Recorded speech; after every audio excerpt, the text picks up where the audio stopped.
오후에 하나님 말씀, 이제 우리 요한복음 11장으로 들어가겠습니다. 자, 교환의 메뉴를 보세요. 11장의 주제는 부활 이후 생명이신 예수 그리스도다라는 얘기죠.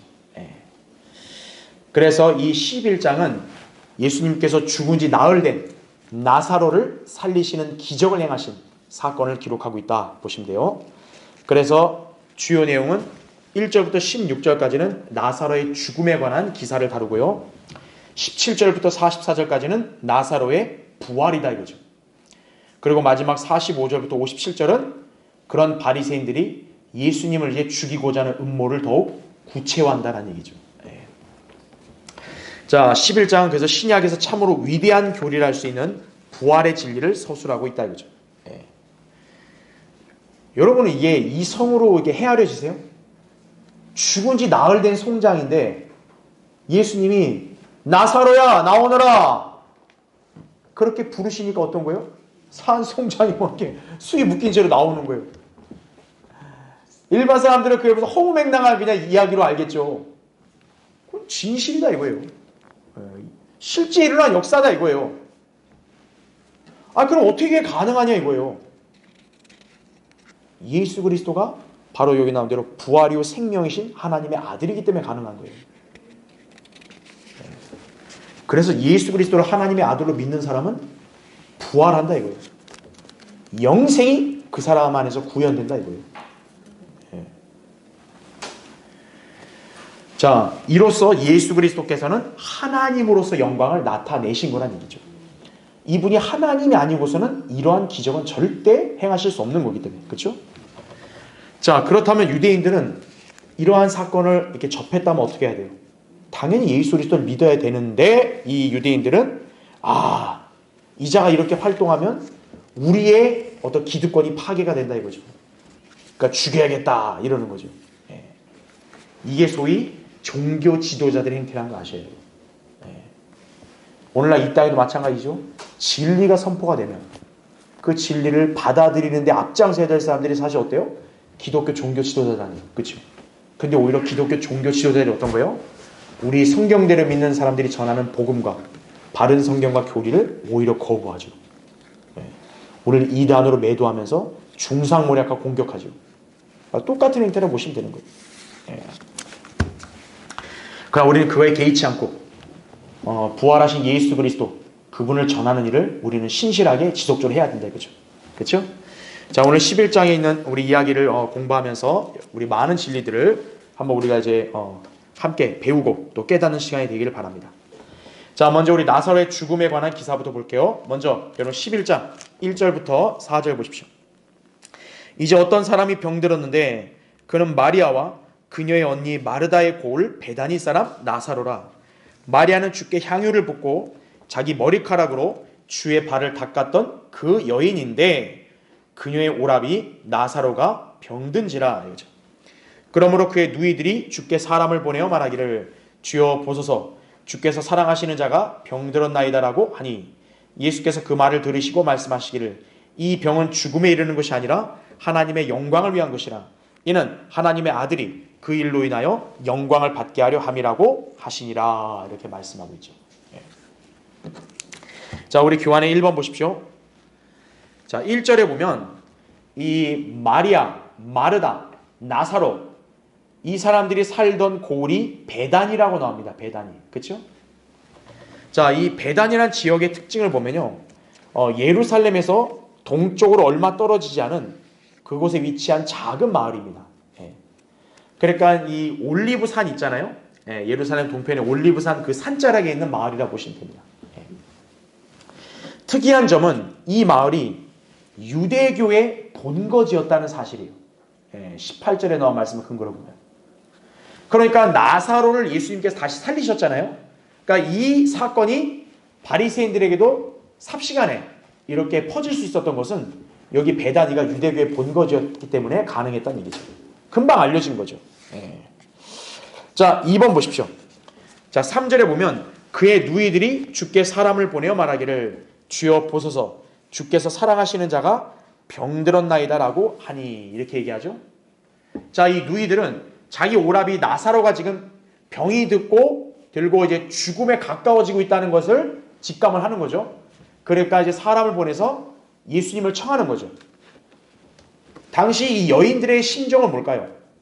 자기 오라비가 죽기 전에 예수님이 와서 병을 치유해 주기를 원했을 거라고요. 그렇죠? 자, 그런데 지금 이 누이들은 예수님을 뭐라고 불러요? 주라고 부른다 이거예요. 그러니까 다른 일반 사람들이 선생님 부르듯이 그렇게 부르는 게 아니라 이 여인들은 지금 예수님을 주라고 고백을 하는 거예요. 그런가 하면 나사로를 우리 오라비라고 하지 않고 뭐라고 얘기합니까? 주께서 사랑하시는 자라고 그렇게 말하고 있다 이거죠. 굉장히 의미심장한 표현입니다. 그렇죠? 자, 왜 그런지 볼게요. 괄호 1번. 나사로와 그의 누이들은 예수 그리스도를 하나님의 아들로 믿었던 게 분명하죠. 왜냐하면 하나님의 아들이라는 얘기는 곧 하나님이시라는 얘기잖아요. 그렇죠? 하나님의 이름이 뭡니까? 주죠. 그렇죠? 그러니까 지금 여기 나사로와 그의 누이들은 예수님을 단순한 선생님 이런 차원으로 부르는 게 아니라 예수님을 주님으로 믿은 거예요. 이 사람들은. 그렇죠? 이들은 하나님의 성호인 주라고 예수님을 부르고 있는 것이다 이거죠. 그래서 밑줄 친 거 보시면 주라는 호칭은 예수 그리스도의 신성을 인정함으로써 그 권위 앞에 자신을 낮출 때에만 가능한 표현이다라는 얘기죠. 이것은 그들이 예수님을 단순히 나사렛 선지자 정도로 믿은 것이 아님을 보여준다라는 얘기죠. 당시 대다수 유대인들은 예수 그리스도를 선지자 정도로만 그렇게 인정했다고요. 그렇죠? 그런데 이 나사로와 누이들만큼은 예수님을 하나님의 아들로 믿은 거예요. 그럼 여러분 이미 잘 알고 있죠? 신약 구원의 진리가 뭡니까? 예수 그리스도가 하나님의 아들이신 것을 믿는 게 구원이죠. 그러니까 여기 이 사람들은 구원받은 사람임을 우리는 단번에 알 수 있는 거죠. 그렇죠? 자, 괄호 2번. 이처럼 오늘날 거듭나지 않은 죄인이 예수 그리스도를 믿고 그분을 주라 시인하는 것 또한 이러한 자세에서 비롯된 것이다 이거죠.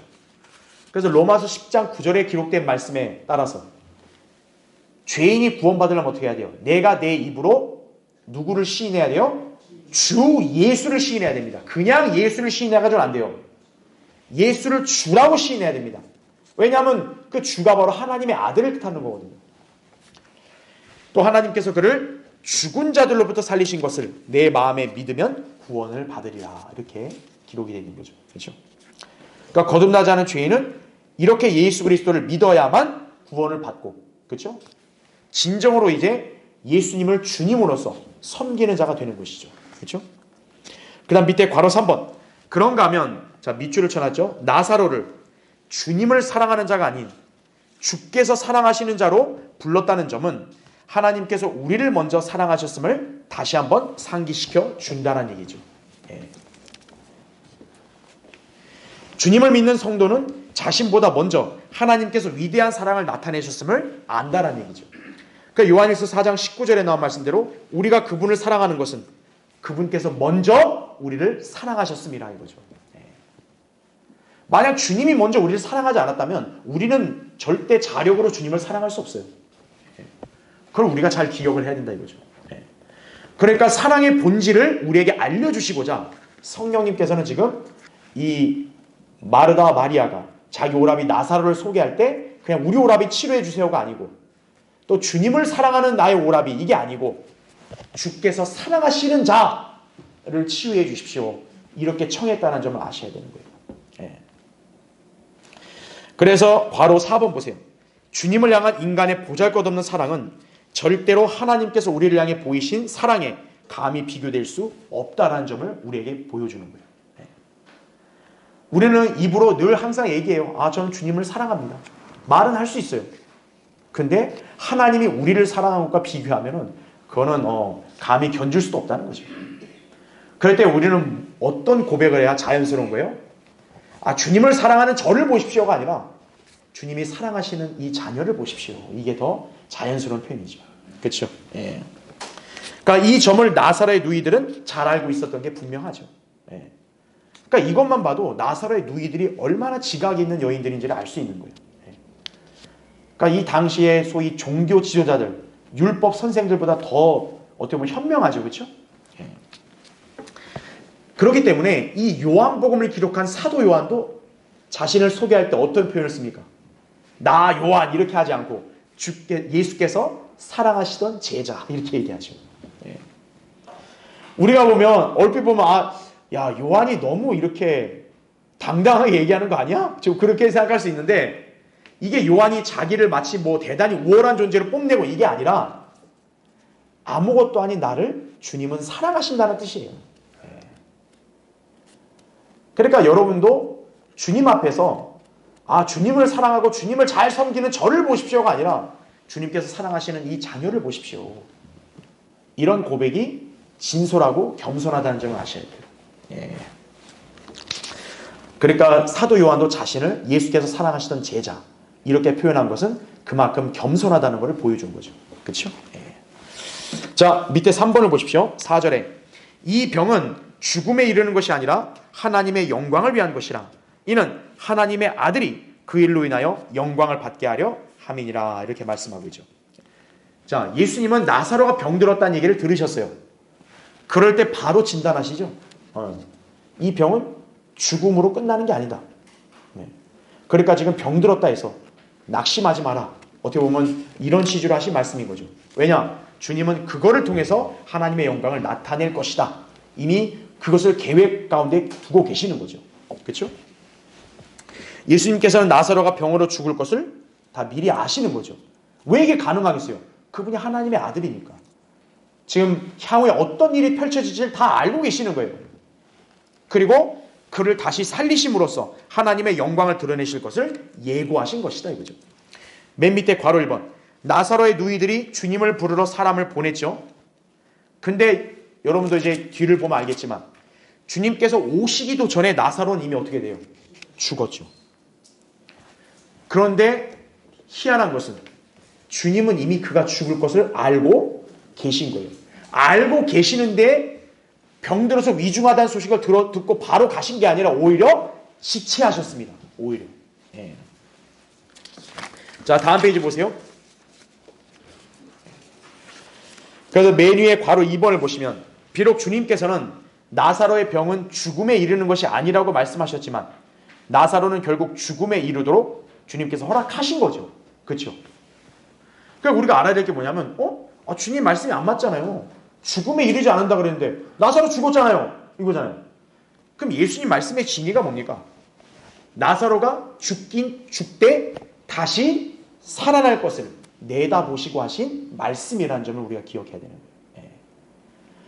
그러니까 여러분 여기서 또 한 가지 뭐를 배워야 되냐면 하나님의 사랑하는 그런 성도가 아예 죽음 자체를 안경단 말이 아니라는 거예요.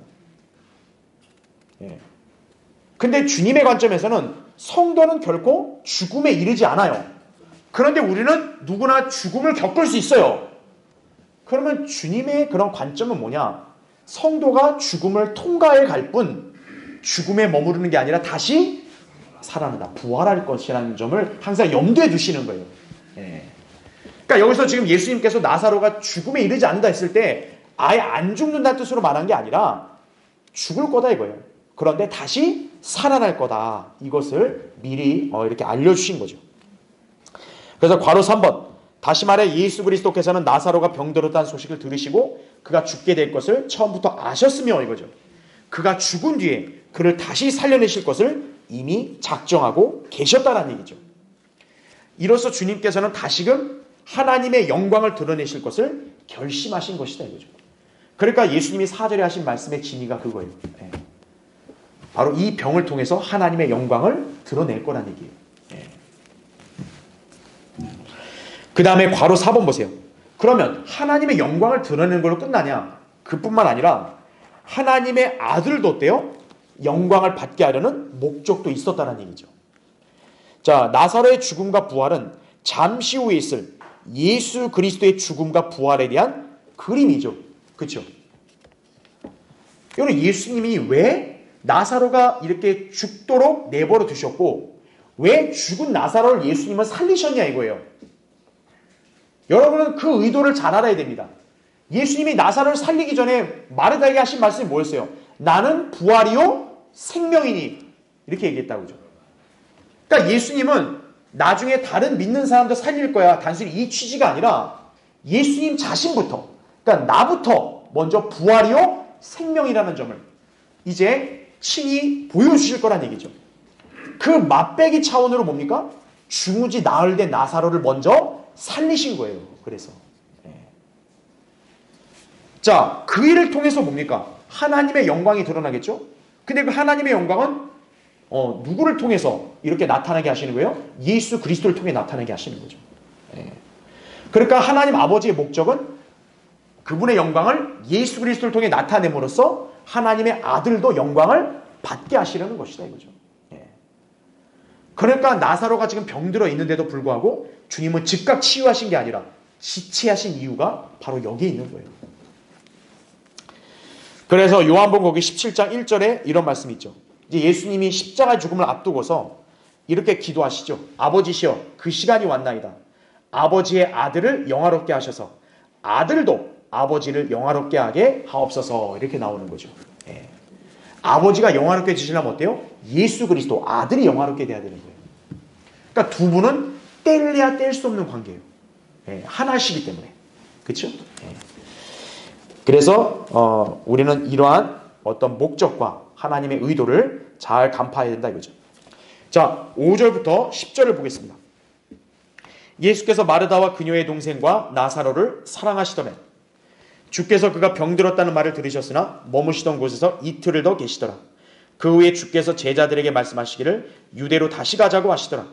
제자들이 주께 말씀드리기를 선생님, 최근에 유대인들이 선생님을 돌로 치려 하였는데 다시 그곳으로 가시려나이까? 라고 하니 예수께서 대답하시기를 낮은 12시간이 아니냐?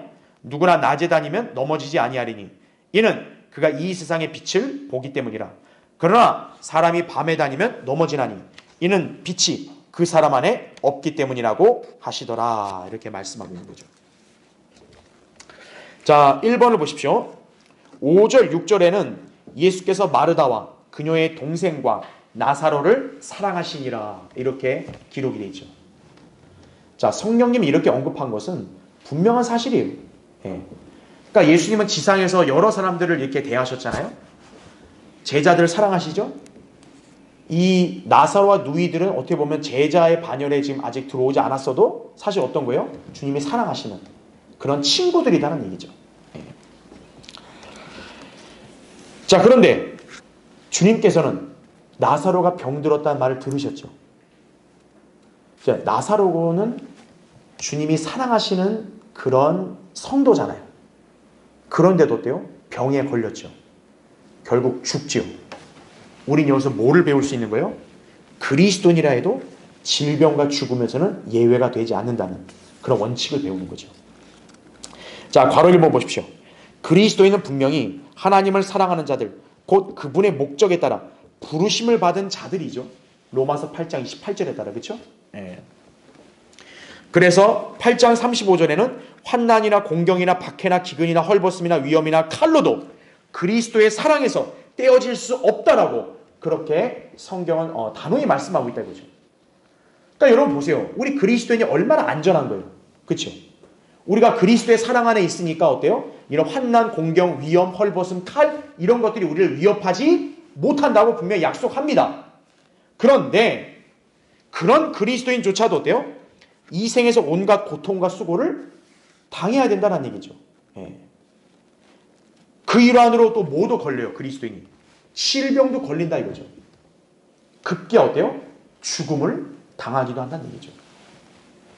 그러니까 현재 이 땅을 사는 그리스도인들이 질병과 죽음이 처해졌다고 해서 이상하게 생각하지 마라 이거예요. 주님이 사랑하신 친구들 나사로도 죽었다는 얘기죠. 그렇죠? 그래서 괄호 2번 보세요. 어떤 그리스도인이 병들었다고 해서 그 사람을 향한 하나님의 사랑이 식었다거나 또 징계받은 것으로 여겨서는 안 된다는 얘기죠. 특히 거기 밑줄을 쳐놨죠. 그리스도인의 병은 결코 죽음에 이르는 병이 될 수 없다는 거죠. 여러분이 여기서 오해하지 말아야 될 게 여기 죽음이라는 게 이 생의 단순한 어떤 죽음이 아니라 영원한 멸망을 가리키는 거예요. 우리는 영원한 멸망으로 향하는 그런 사망을 당하지 않아요. 왜 그렇습니까? 주님께서 재림하실 때 모두 어떻게 되기 때문에요? 살아날 것이기 때문이다라는 얘기죠. 주님이 다시 오시게 됩니다. 내가 사랑하는 누구가 죽었어요. 그렇죠? 그런데 어때요? 주님이 다시 오시면 살아난다 이거예요. 그러면 지금은 죽은 게 마치 뭐와 똑같은 거예요? 잠든과 똑같다는 거죠. 예. 밤에 어때요? 자야죠, 사람이. 그렇죠?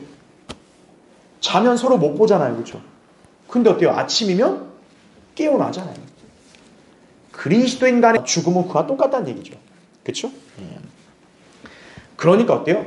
병들었다고 해서 그 사람의 인생은 끝장났다. 이게 아니란 얘기죠. 예. 그러니까 주님은 성도의 병에 대해서 죽음에 이르지 않는다고 말씀하신 이유가 여기 있다는 얘기죠. 예. 근데 주님이 다시 오시면 그냥 변화되고 또 부활한다 이거죠. 그렇죠? 예. 자, 괄호 3번. 이 때문에 성도의 죽음에 대해 성경은 잠으로 표현하는 것이다 이거죠.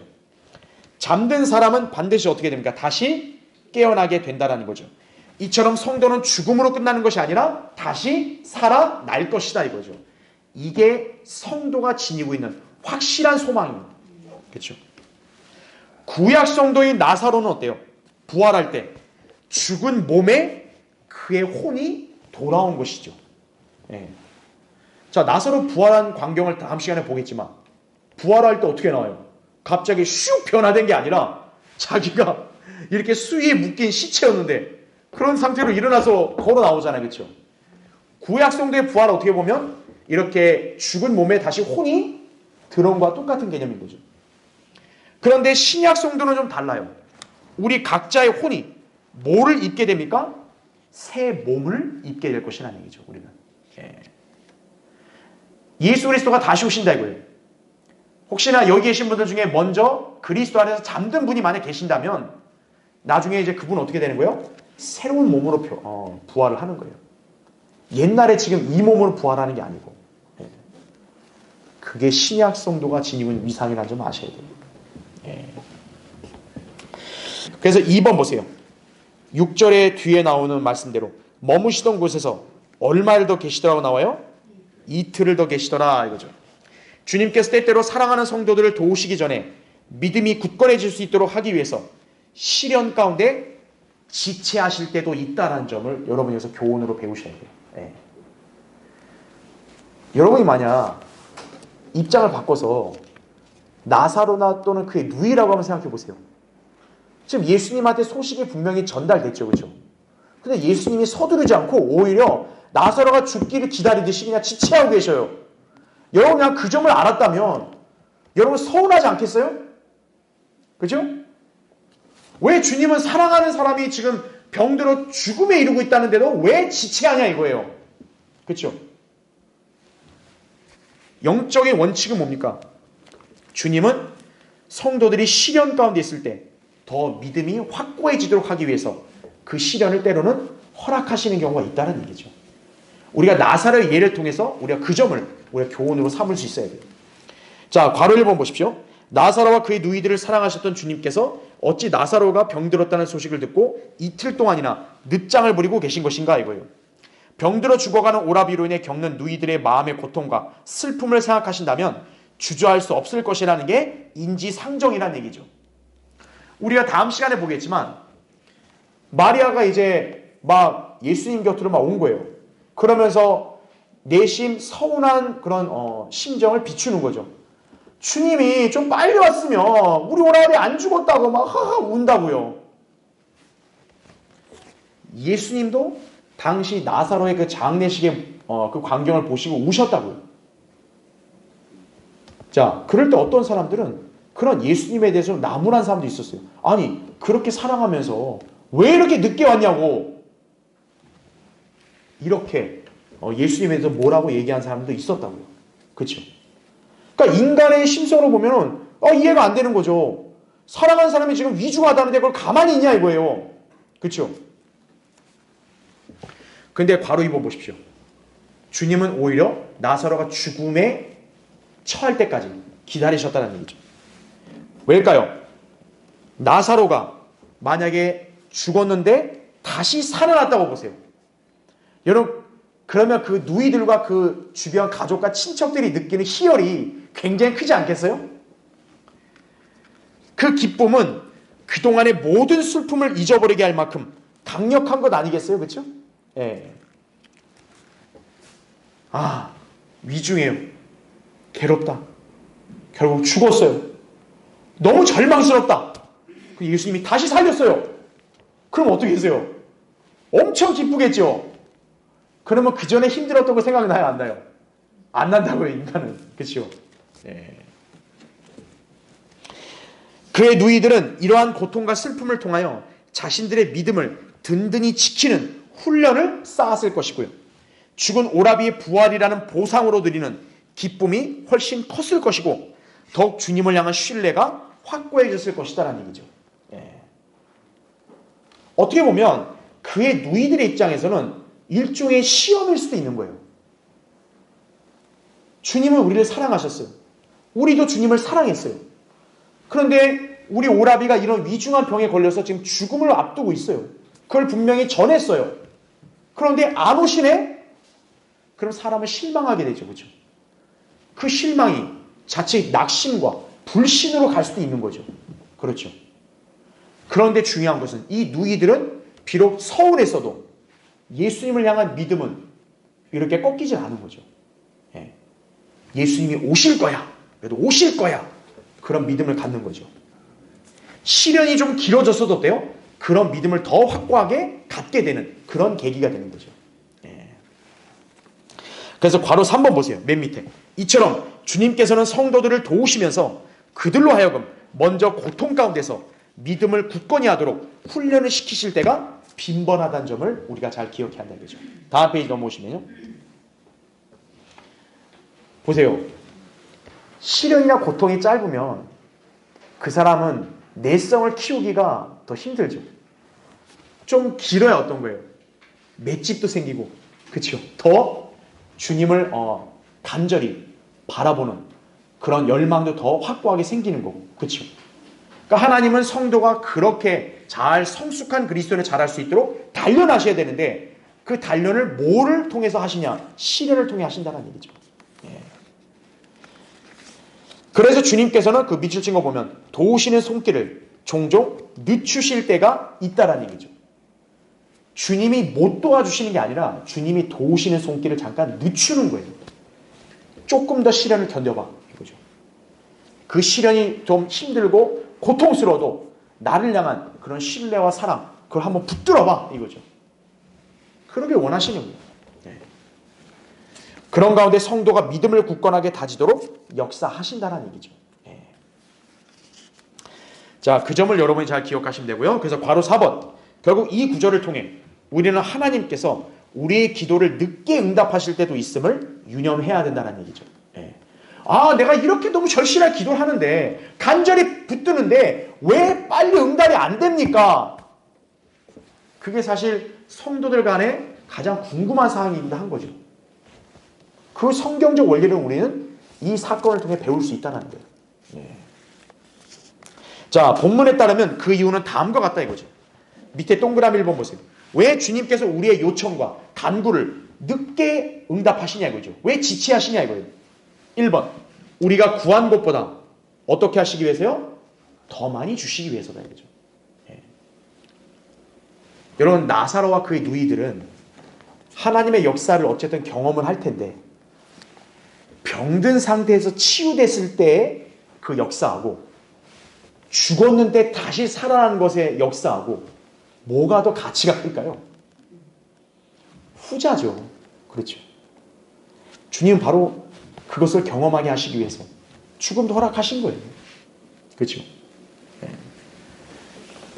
이 교환에는 안 나오지만 우리가 에베소 3장 20절을 보면 우리가 구하는 것이나 생각하는 것보다 훨씬 풍성하게 행하시는 분이 우리 주님이시라고요. 그래서 여러분이 지금 당장 구하는 그런 기도가 이렇게 빨리 응답되거나 이루어지지 않고 지체되는 경우가 그 중에 하나가 바로 이거란 얘기죠. 주님은 더 풍성한 걸 주시기 위해서. 그 다음에 동그라미 2번. 하나님의 능력을 보이심으로 영광 받으시기 위함이다라는 거죠. 39절 40절에 예수님이 마침내 그 고백을 하시는 거죠. 자, 그 점은 우리가 나중에 볼 거고요. 동그라미 3번. 주님을 믿는 우리의 믿음을 강화하시고 그 깊이를 더하시기 위함이다라는 얘기죠. 15절에 나온 말씀대로.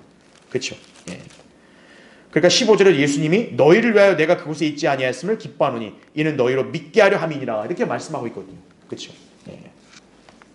그다음 마지막 4번. 우리에게 겸손을 가르치시기 위함이다라는 얘기죠. 겸손. 예. 자, 이러한 이유들로 인해서 하나님께서는 때론 성도의 기도를 지체하실 때도 있다 그죠.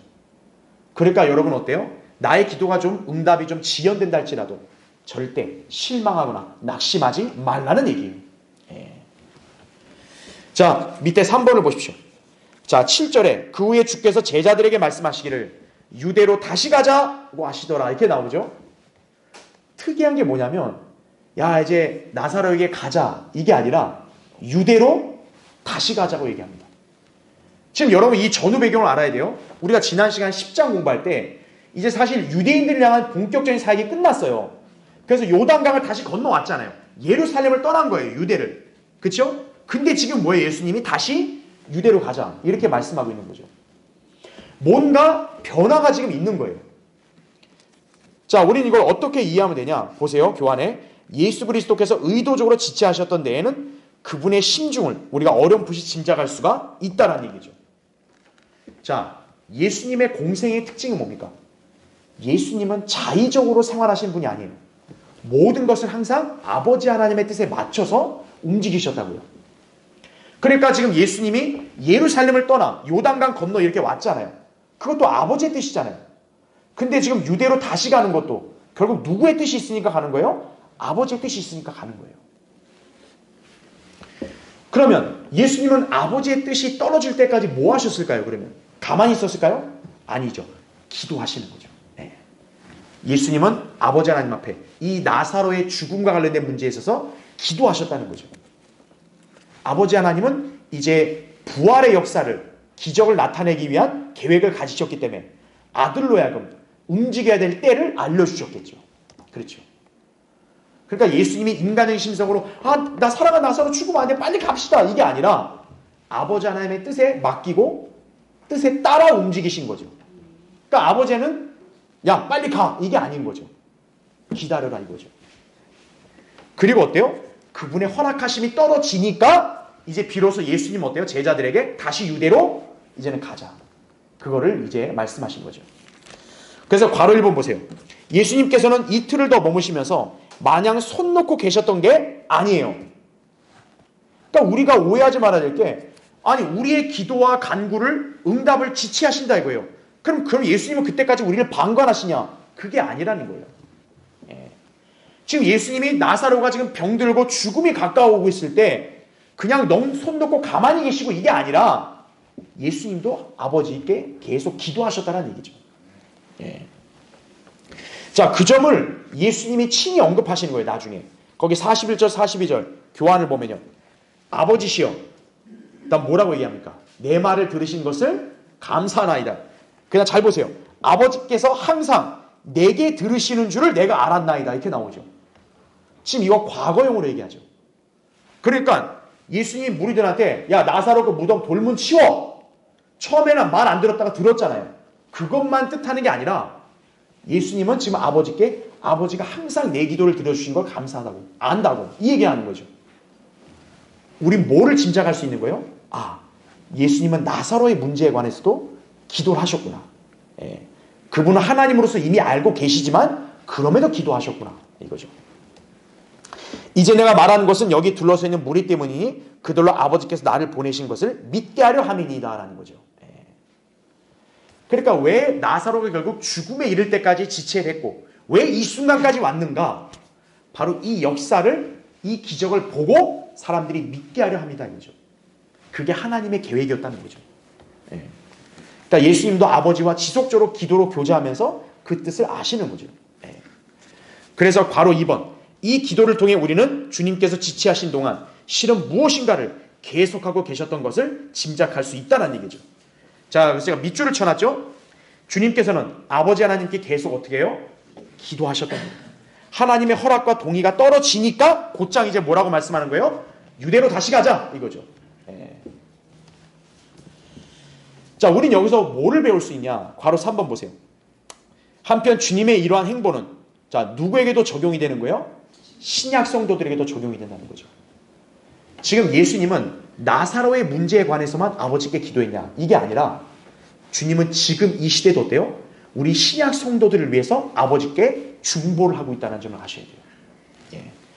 그래서 거기 로마서 8장 34절에 기록된 말씀이 이거죠. 누가 정죄하리요?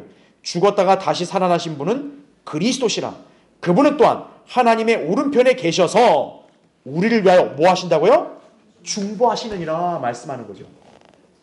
우리가 고난과 시련 속에 지금 굉장히 고통스러워하고 있어요. 주님께 부르짖고 매달리고 있어요.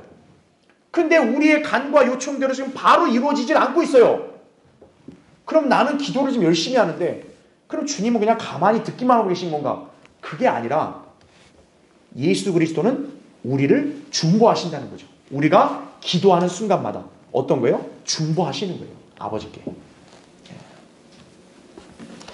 성도가 고난 중에 있을 때 방관하는 것이 아니라 우리를 위해 중보하신다 이거죠. 그러니까 성도는 어때요?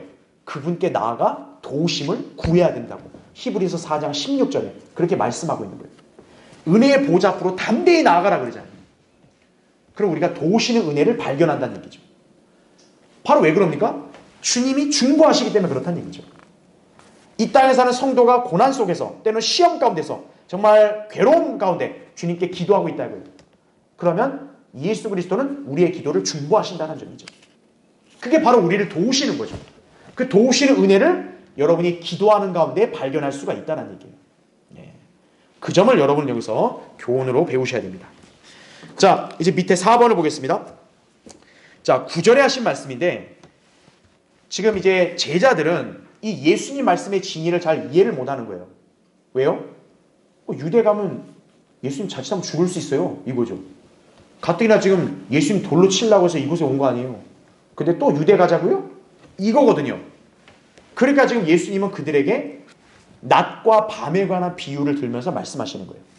뭐냐? 낮에 다니면 어때요? 넘어지지 아니한다 이거예요. 이는 그가 이 세상의 빛을 보기 때문이라 이 말씀인 거죠. 자, 주님은 위협을 경고하는 제자들에게 세상의 빛으로 오신 주님께서 이 땅에 계시는 낮일 동안에는 그렇지 않다고 알려주신 거다 이거죠. 예. 자, 괄호 1번 보세요. 제자들은 유대로 다시 가자는 이 예수님의 말씀을 듣자 얼마 전에 유대인들이 주님을 돌로 치려고 했던 그 위험을 상기시켜드리면서 그분을 지금 막아서고 있는 거죠. 예. 아니 지금 돌로 쳐 죽이려고 해서 그걸 피해서 왔는데 아니 돌로 맞으려고 또 가시려고요? 약간 이런 식인 거죠. 그렇죠? 그런데 주님이 이걸 모르시겠어요? 다 알죠. 주님이 유대로 가면 가뜩 이를 갈고 막 분노에 찬 사람들이 막 주님 죽이려고 하는 거 알죠. 그렇죠? 그런데 주님께서는 어때요? 그거에 두려워하시거나 이렇게 위축되는 게 아니라 하나님의 뜻이 떨어졌으면 그대로 간다 이거죠. 예. 주님께서는 의도적으로 제자들에게 일종의 도전을 주시고 그들을 시험해 보신 것으로 우리가 짐작이 되는 거죠. 왜입니까? 그들은 지금 주님을 온전히 신뢰하고 있어요? 못하고 있어요? 못하고 있는 거예요. 여러분 잠언 3장 5절 6절의 말씀이 뭡니까? 내 마음을 다하여 주를 신뢰하고 내 자신의 명철을 의지하지 말라 그러죠. 그러면서 6절에 하신 말씀이 뭐예요? 내 모든 길들에서 그를 인정하라고 나옵니다. 그리하면 그가 내 길들을 지도하시리라 그러죠. 이게 온전히 신뢰하는 성도의 자세죠. 만약에 이들이 예수님을 온전히 신뢰한다면 예수님이 유대로 다시 가자 이렇게 얘기했을 때 어떻게 해야 돼요? 예! 가시죠. 이래야 되는데 아니 왜 가요? 가면 죽어요. 이거죠. 그러니까 지금 예수님을 온전히 신뢰하지 못하니까 그분께 맡겨드리지 못하고 자기들의 판단으로 이성으로 지금 헤아리려고 하는 거예요. 그러니까 지금 이 주님의 말씀의 진리를 아직 간파하지 못하는 거죠. 그렇죠? 자, 바로 2번 보세요. 그러나 주님께서는 어떤 취지로 말씀하셨냐? 위험이라는 것은 언제만 도사리는 거예요? 밤에만 도사린다는 거죠. 왜? 밤에는 빛이 없으니까. 어두우니까. 낮에는 어때요? 누가 계십니까? 세상에 비치신 주님이 계시니까. 그렇죠? 그래서 주님이 이 땅에 계신 동안에는 그런 위험이 없다. 이걸 말씀하는 거죠. 그래서 미주신 거 보시면 예수 그리스도께서 이 땅에 오셔서 완성하도록 부여받으신 일을 수행하는 시간은 언제예요? 낮입니다. 그 사역을 완수하실 때까지는 어느 누구도 감히 그분의 사역을 방해할 수 없는 것이다라는 얘기죠. 즉 예수님 말씀의 취지는 뭡니까? 야, 유대인들이 나를 죽이려 한다고? 그런데 니들이 알아야 될 것은 아버지께서 나에게 맡기신 그 일을 완성하기 전까지는 나는 죽지 않는다는 얘기예요. 예. 왜냐? 그분은 세상의 빛으로서 이 땅에서 사역을 하는 거기 때문에 내가 세상의 빛으로서 이 땅에서 그분의 일을 하는 동안은 낮이잖아. 낮에는 위협을 당하지 않지 않냐. 그렇기 때문에 내가 아버지의 일을 수행하는 이 시간 동안만큼은 나는 어떤 위험에 처하지 않는다. 지금 그걸 말씀하고 계신 거예요. 예. 근데 괄호 3번 보세요. 자, 이거는 이제 실제적으로 하신 말씀인 거고, 자, 교리적으로는 이 말씀에 이러한 의미가 담겨 있는 거예요. 자, 낮에는 위험이 없어요. 그렇죠? 근데 예수님이 거기 10절에 하신 말씀 보면 사람이 밤에 다니면 어떻게 된대요? 넘어지나니 이는 빛이 그 사람 안에 없기 때문이라고 그러죠. 여기서 밤의 기준은 뭡니까? 빛이 없는 때예요. 아까 빛은 누구라 했어요? 예수 그리스도죠. 자, 제자들에게 지금 이 말씀하신 의도가 뭘까요? 지금 제자들은 예수님과 같이 있잖아요. 그러니까 제자들의 입장에서는 지금은 낮이에요, 밤이에요? 낮이에요. 그러니까 지금 제자들은 유대 가면 자기들도 죽을까 봐 막 겁먹는데 그럴 필요 없다는 거죠. 빛이 함께 있는데. 근데 문제가 뭡니까? 이제 주님이 만약 그들에게서 안 계시면 거죠. 안 계시면 이제 그들에게는 밤이 되는 거죠. 그러면 여기 나온 대로 넘어진다 그랬잖아요. 그래서 실제 제자들은 어때요? 주님이 이제 붙잡히신 이후에 바로 어떻게 합니까? 그들은 모두 실족하고 말았죠. 마가복음 14장 27절에 나온 말씀대로 이제 빛이 주님이 그들과 같이 안 계시니까 그들에겐 밤이 된 거예요. 밤이 되니까 넘어진 거죠. 실족해버린 거죠. 유다 이스카리온 자살해버렸죠. 도마는 어떻게 됐어요? 믿음을 잃어버렸죠. 자, 아주 이렇게 예수님 사랑한다고 열성이 넘친 베드로는 어때요? 제자직을 상실했죠. 다음 페이지. 마가복음 16장 7절 나온 말씀대로 그렇죠? 그러면 나머지 제자들은 어때요? 당시 대중들을 두려워해가지고 숨어 지냈죠. 그렇죠. 이게 바로 교리적으로 보면 제자들이 이제 주님과 이제 이렇게 가까이 있지 않을 때 그들이 바로 이 밤에 있는 것과 똑같다는 거죠. 그들이 넘어진다는 거죠. 실제 제자들은 넘어진 거죠. 그렇죠? 자, 그러면 괄호 4번 보세요. 제가 밑줄을 쳐놨죠. 자, 영적으로 본다면 주님과 동행하는 그리스도인들은 마치 뭐와 똑같다 그랬어요? 낮에 다니는 것과 똑같다 이거죠. 그러니까 주님과 동행하는 성도는 넘어져요, 안 넘어져요? 안 넘어집니다. 왜냐하면 주님의 말씀이 빛이요 등불이기 때문에 그 말씀으로 주님과 교제하는 성도는 어둠 가운데 있지 않기 때문이라는 얘기죠. 그게 시편 119편 105절 나온 말씀인 거죠. 그러니까 제자들 입장에서는 예수님이 같이 있을 때가 빛인 거고 지금 이 시대의 그리스도인들은 뭐예요? 하나님의 말씀이 우리에게 빛이요 우리 발의 등불이라고 그랬죠. 이게 말씀이 가까이 있고 주님과 동행하면 우린 지금 낮에 사는 것과 똑같다는 얘기죠. 그런 성도는 실족한다 안 한다? 안 한다는 얘기예요. 반대로 밤에 다니는 성도는 특징이 뭐예요? 빛이 없는 거잖아요. 하나님 말씀을 가까이 하지 않는 사람. 그 사람은 마치 지금 밤을 헤매고 다니는 것과 똑같은 거예요. 그럼 그 사람이 잘 안 보이니까 어떻게 돼 있어요? 나중에 넘어지고 위험해질 수 있는 거죠. 우린 영적으로 여기서 예수님 말씀에 이런 교훈을 받을 수 있다는 거죠. 아, 밤에 다니면 위험하구나. 낮에 다녀야 되는구나 이거죠. 성도는 하나님의 말씀을 늘 상고하고 묵상하고 주님과 교제하고 동행해야만 낮에 다니는 것과 똑같은 거예요. 여러분 자신 한번 점검해 보세요. 여러분 지금 낮에 활동하고 계십니까? 밤에 활동하고 계십니까? 여러분이 하나님 말씀을 얼마나 가까이 하느냐에 따라서 여러분 지금 아침형 인간으로 사는지 아니면 야행성 동물로 사는지가 결정되는 것이에요. 그렇죠? 야행성 동물로 사면 어때요? 피곤하죠. 매사가 많죠. 피곤하고 막 얼얼하고 넘어지고 그렇죠? 예. 그러니까 여러분이 하나님 말씀을 얼마나 가까이 해야 되는가 그 점을 우리가 배워야 됩니다. 자, 이제 우리 11절부터 16절 보겠습니다. 주께서 이 말씀을 하신 후에 그들에게 말씀하시기를 우리의 친구 나사로가 잠들었도다. 그러나 내가 그를 잠에서 깨우러 가노라고 하시니 그의 제자들이 말씀드리기를 주여 그가 잠들었으면 낫겠나이다라고 하더라. 예수께서는 그의 죽음을 말씀하셨으나 그들은 주께서 잠들어 쉬는 것을 말씀하신 줄로 생각하더라. 그때 예수께서 그들에게 분명히 말씀하시기를 나사로가 죽었도다. 너희를 위하여 내가 그곳에 있지 아니하였음을 기뻐하노니 이는 너희로 믿게 하려 함이니라. 그러나 그에게로 가자고 하시더라. 그때 디두모라고 하는 도마가 동료 제자들에게 말하기를 우리도 주님과 함께 죽으러 가자고 하더라 이거죠. 이게 도마는 지금 사대 파악을 잘 못하는데 근데 의리 하나는 대단해요. 주님 죽으러 가는데 나는 죽을 수 없다. 이게 아니라 야 우리 나 주님과 같이 죽자 그냥 다 이거죠. 자 이제 교환의 1번 보십시오. 거기 11절에 나온 말씀이죠. 자 여러분 보세요. 예수님이 지금 나사로를 뭐라고 불러요? 우리의 친구라고 부릅니다. 굉장히 친근한 관계예요. 그렇죠? 자 주님이 친구라고 인정하신 사람은 죽었잖아요. 근데 예수님은 그 사람을 뭐 했다고 지금 표현해요? 잠들었다고 표현합니다. 이게 성도의 죽음의 본질임을 아셔야 됩니다. 자 잠들었다는 이 표현 언제나 성도들의 몸과 관련되는 말이다라는 얘기죠. 나사로를 주님의 친구라고 하신 점은 그가 오늘날 성도로 대변된다는 점을 보여주는 거죠. 왜냐하면 요한복음 15장 13절 14절 보면 예수님의 죽으심을 믿는 사람도 친구라고 이렇게 말씀하셨거든요. 그렇죠? 자 그래서 괄호 1번 성경은 구원받지 못한 자의 죽음에 대해서 잠들었다는 표현을 쓴 적이 없어요. 구원받지 않은 자가 죽은 건 그냥 멸망한 거예요.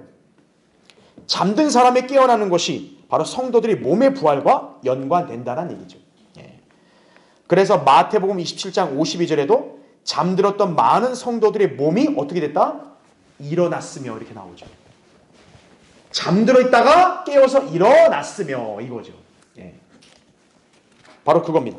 그래서 괄호 2번 그러므로 구원받은 성도는 죽음을 두려워할 필요가 없다라는 사실이에요.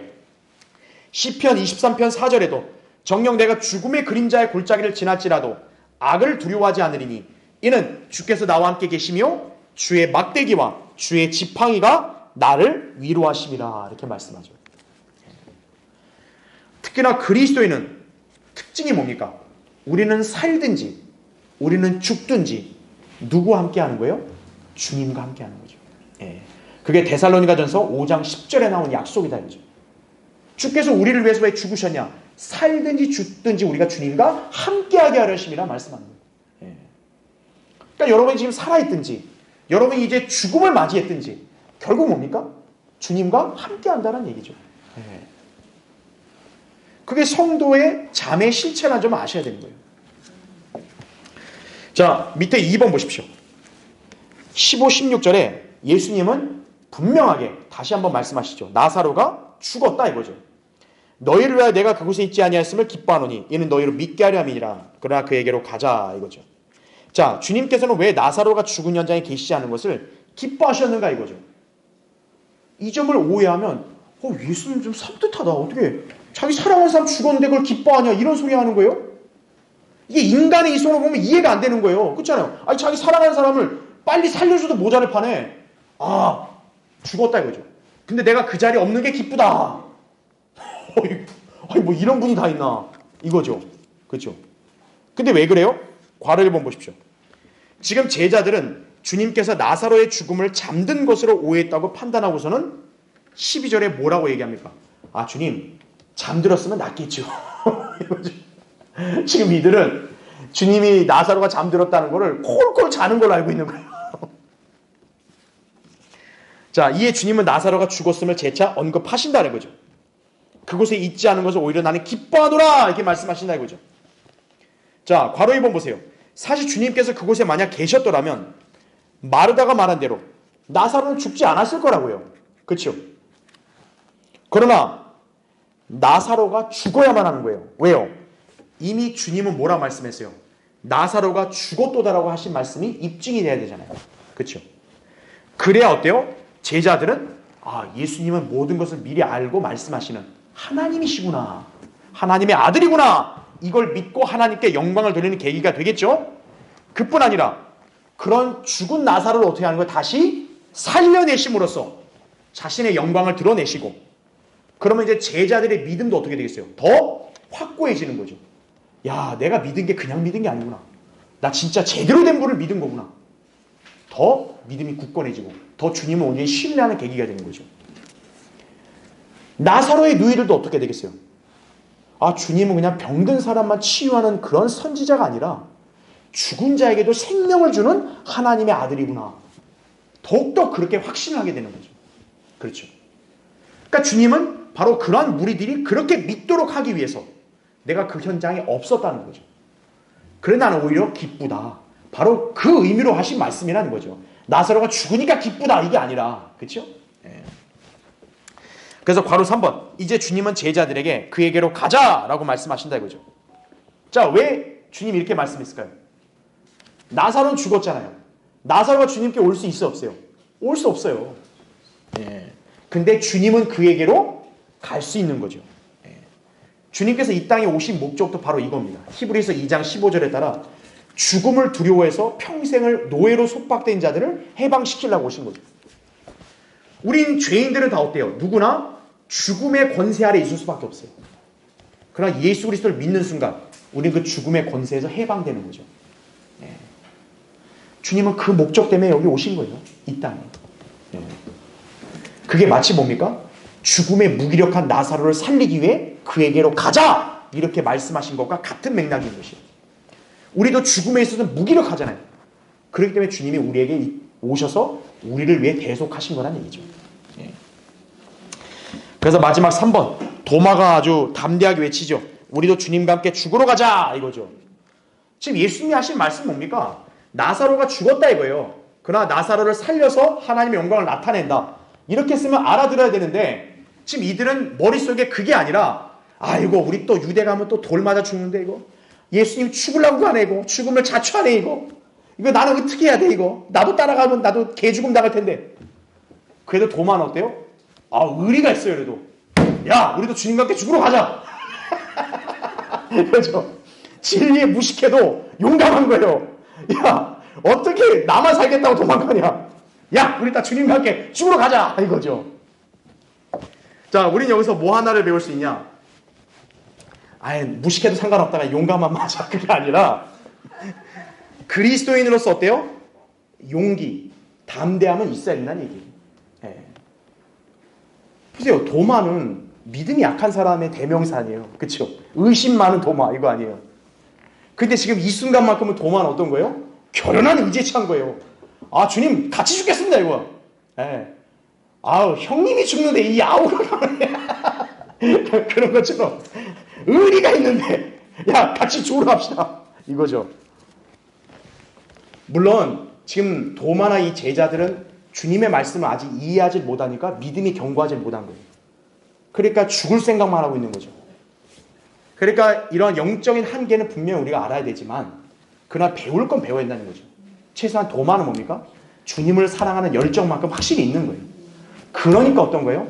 주님이 죽으러 간다라고 생각하니까 나도 같이 죽겠습니다. 사실 그리스도인도 그런 자세는 배워야 돼요. 여러분이 성경의 진리에 그렇게 해박하지 못해도 이미 여러분은 주님의 소유 아니에요. 네.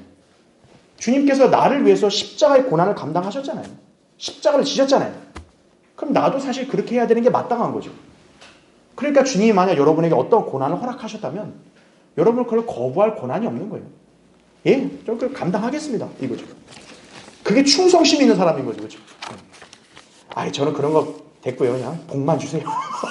그건 그리스도인이 아니죠. 그렇죠? 예. 자, 여러분 이 점을 잘 기억하시고 자, 우리 다음 시간에 계속 이어서 보도록 하겠습니다.